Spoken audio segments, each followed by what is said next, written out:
This could make people a lot of money on the back end of 2024 and 2025, but you have to know the micro and macro economics. Usually, people are using the news to make their decisions, and when it hits the news, it's already too late. You got to buy the rumors, sell the news. So, in today's video, I'm going to break down how September is a very big month we need to pay attention to. There's three things happening. Okay, we have the interest rates, inflation, and we have the presidential election. All three of these are putting pressure on Jerome Powell to lower interest rates. So the CPI numbers came out, the job market numbers came out, and then we're going to talk about the presidential election, lowering rates before the presidential election, the pressure that's put on. But we've all been played, and we're going to break that down today.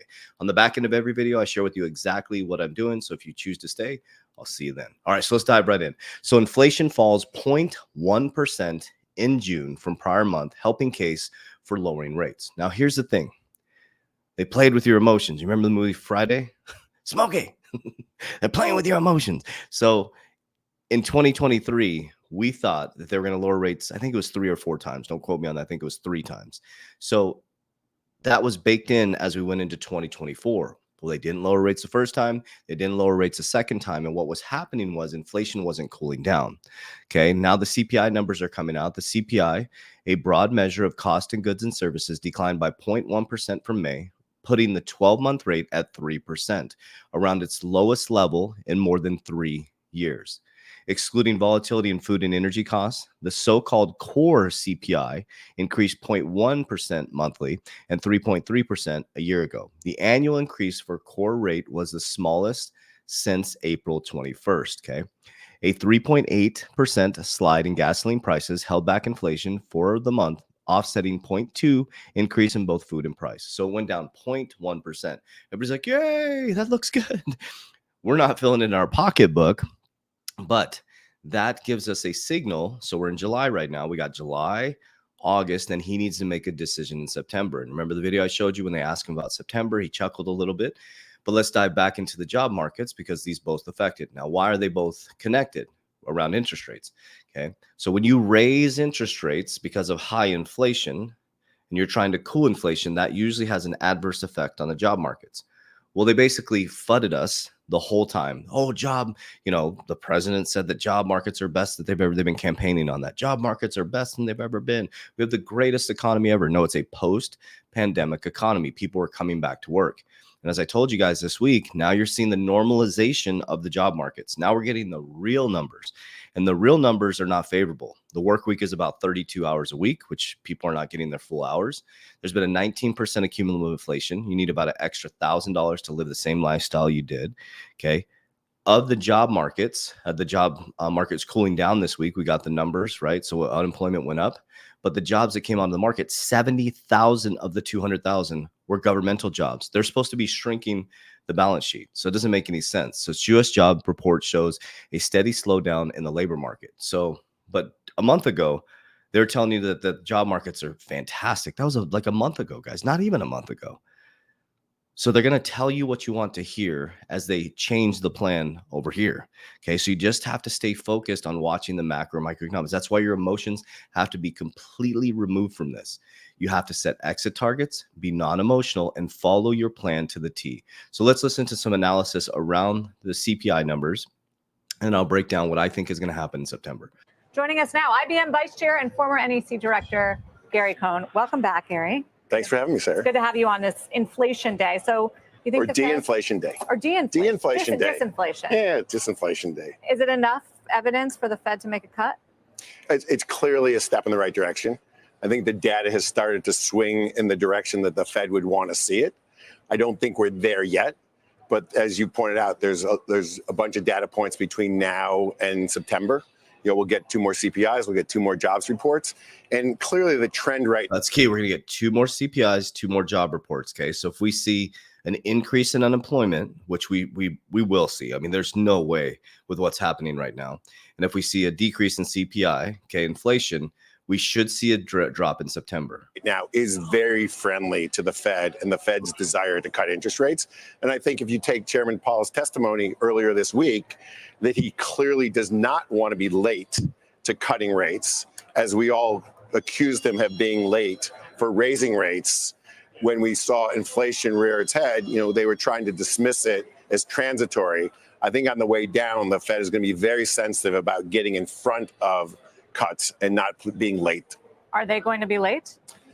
I think at this point, they're not late. I think at this point. You mean if they cut when? In September? I think based on the data we see today, I think September looks like an appropriate time for them to start cutting. We're starting to. Okay.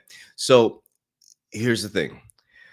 We all thought that it was baked into the beginning of this year. So why would they pick September? Because of the presidential election. That's number one. Jerome Powell giggled, said no, but there's pressure on him no matter what to lower rates because they want the markets to look favorable right for the presidential election. Okay. So that's favorable for us as crypto investors or stocks. Your home as well is going to go up in assets. Okay. So then we have the CPI numbers, right? So they're going to continue to cool inflation, right? And you cool inflation by destroying the job markets. That's how it works. So they're like, hey, we're fixing the economy as they're ruining the middle class.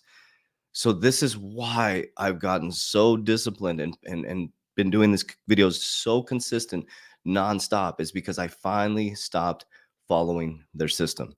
I was like, okay, listen, they're going to get me through taxation or they're going to get me through inflation.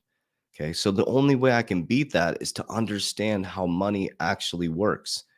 So if I have $10 that comes into my bank account, that $10 is going to be lent out to the next person walking in. My money is your debt is my money. And then when I understood the cash flow quadrant, I've been on a ravish mission to get my full family's finances on the right side of the cash flow quadrant and to let that pass down to my kids from generation to generation. So how I did it is I was an employee. I was a VP at a bank. There's a whole story behind this. I was a VP at a bank. I had a 401k. Nothing wrong with that, but that's how I was set up. I was trusting that my 401k would be favorable at the back end of my retirement, hope is not a strategy, that the markets would line up when I wanted to retire. Left corporate America. I did the thing that most people do. They go for the American dream to become entrepreneur, and I became self-employed, which is very different from an entrepreneur. I went down from trading time for money, okay, in a job working for someone else, putting my money into a 401k. Then I went down to self-employed, just bought another job. I was still trading time for money, and I had cryptocurrency. So now I'm still in a vertical strategy. So what happens if cryptocurrency collapses? If I can't trade more time for money, I can't make more money. So I started to move myself to the right side of the right upper side of the cash flow quadrant. So we got shut down during the pandemic. So I lost all my income. Thank God I had my crypto. I didn't touch it. Okay. I humbled myself, got disciplined. I moved back in with my parents. I said, hey, can I please, I'm going to humble myself. I'm going to get my shit together. So when I came back into our workforce, into our company, I did everything I could to move us into the right side of the cash flow quadrant. Then I created systems and process, and I scaled myself up out of trading time for money. And then I used money to free up time. So now I had systems and processes over here. And when the income came in, I moved it down into investing in the right lower corner. So not only did I have systems and processes where I was helping other people have jobs to help me trade time for money and multiplying and duplicating myself. I took the income and I moved it down to investing, and I used cryptocurrency. So I used high risk, high return, and I did the opposite of the 99%. So I would buy the rumors, sell the news. Most people buy the news, sell the rumors. Okay. So let me explain. 2020 to 2022, as crypto boomed, I bought it when it was down. As it boomed, I pulled at targets on the way up because I learned that exchanges shut down when it goes parabolic, and they shut down their old technical issues. They're being liquidated and everybody's trying to catch the top. Nobody's going to catch the top. You're not a professional trader. You're not going to catch the top.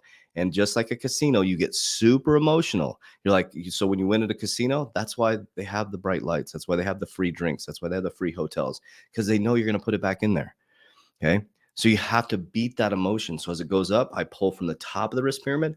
I pull it down the bottom of the risk pyramid. So now I have house money profits, and I insure my money. I love insuring my money. I have multiple policies set up.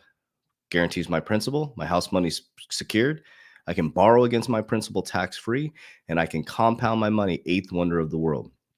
From there, I continue to invest in my businesses and information technology and attention. Do you see what I'm doing? I'm diversified in crypto, pull profits. I'm diversified. I have insurance, diversified in business, information technology, and education. Okay. Then I have precious metals, silver. I'm using Bitcoin as my gold. And now we're going to head into real estate, which we're going to diversify in there as well. Okay. So I just repeat this process. Now I've been very disciplined and consistent with this. And now we're in 2024 to 2026, which will be the next run up, right? So September interest rates will go down, your assets will go up. And then we have the natural bull run in 2025. Back into 2024, going to 2025. During that natural bull run, I don't care what any influencer says the crypto is going to. I have exit targets based on my team's expertise. We use Fibonacci, and where we think it's going to exit, I don't care what somebody says. I exit at those targets because I have a horizontal game plan outside of crypto. Then when that pulls back in 2026, I'll repeat the process, and then we'll look for new boom and bust cycles, which the next one's going to be AI. Massive AI cycles coming, guys. So we have the infrastructure, which is the digital infrastructure, which is this boom and bust cycle. Then there's going to be the AI infrastructure, and that's going to make crypto boom as well, because you can't have AI without crypto payments. Okay. We're done with the bullshit. The cryptocurrency is not here to stay. We're done with that. You got to get at that out of your mindset.